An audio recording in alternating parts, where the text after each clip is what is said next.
Rose Obiga ngono mwanyina Patrick Obiga asizeewo kugenda mu kkooti ku lw'omulwadde ng'ayita mu kibiina ekya Center for Health, Human Rights and Development. Ono agamba nti enteeseganya wakati waabwe n'eddwaliro zaagudde butaka era bwe kityo eddwaliro ne ligaana omulwadde okuvaayo okutuuka ng'ensimbi zisasuddwa. There's even a write-up from IHK. Unless I finish payment, they cannot release Patrick.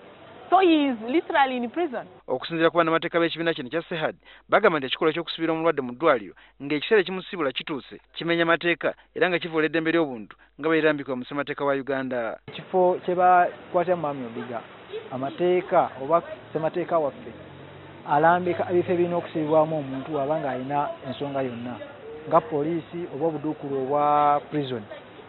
Kati gwe ng'eddwaliro bw'okwatira omuntu mu ddwaliro lyo oba omenye ssemateeka era osobola okutwalibwa mu mbuga ne bakuba mu mbuga. Okusinziira ku Rose Obiga ng'ennaku z'omwezi 22 August omwaka guno abasawo mu ddwaliro lino bakkiriza nti muganda waabwe atuuse okusiibulwa era ne babagira okusasula obukadde 38 kyokka ne basasulako 20 mu bitundutundu.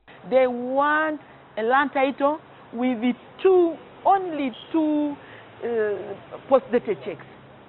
Now, we don't have anybody who can give us post-dated checks. We don't have checkbooks. Kyokka Brenda Naluyima ngono ayogera eddwaliro IHK agamba nti omusango guno gubeewunyisizza kubanga bano babadde bakyateeseganya. Kye twasemba okuwulira nga tulinda muganda Patrick omwakomewo tusayininge tumureleasinze tetugezaako kubeera inhuman at all, tutegeera nti ekyamugwako kyajjanga emergency. Agamba nti eddwaliro likkiririza mu nteeseganya era balinda famire eddeyo bateese nga balina n'ebiwandiiko ebyetagisa omulwadde asobole okusibulwa. Badde tuwogera nabo nga tulinda botu wawe forward naye nga tetubagambye muleete ssente zonna. Tukitegeera nti omuntu oba ssente tozikuttaawo kulinda muntu kulwala, tukitegeera bulungi. Kye tubasaba kyokka commitment era tubadde tukyayogera nabo.